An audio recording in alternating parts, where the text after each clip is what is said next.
So KTM Duke পাওয়ার বেশি হইলেই যে MT-15 চেয়ে বেটার হবে এটা কোনোদিনই পসিবল না। কেটিএম রিসেন্টলি কিছুদিন আগে ইন্ডিয়ান মার্কেটে তাদের 160 সেগমেন্টের প্রথম একটি বাইক লঞ্চ করে। আর এর আগে তাদের সবচেয়ে ছোট বাইক ছিল 125 সিসির।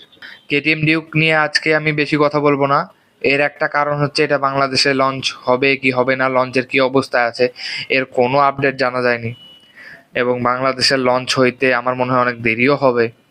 তবে ইন্ডিয়াতে লঞ্চ হওয়ার পরপরই বাংলাদেশের অনেকের মধ্যে এই বাইকটা নিয়ে আগ্রহ দেখেছি। ইন্ডিয়ান ইউটিউবাররাই বাইকটাকে সরাসরি MT-15 কম্পিটিটর হিসেবে দেখছে।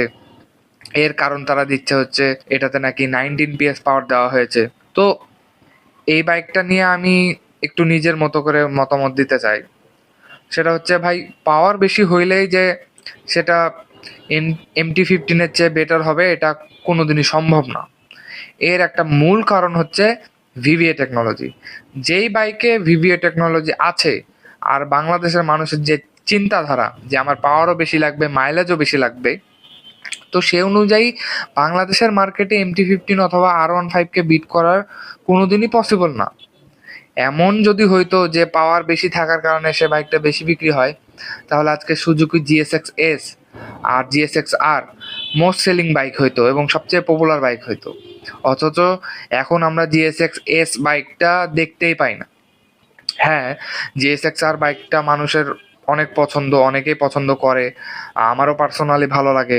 বাট তার ইঞ্জিন যে বেটার দেন R15, বেটার দেন MT-15 এটা আমি কখনোই বলতে পারবো না। 13 GP1 বাংলাদেশের ফাস্টেস্ট বাইক 160 সেগমেন্টে বের করছিল, সেটা যে খুব আহামরি সারা ফেলতে পেরেছে এমনটাও না।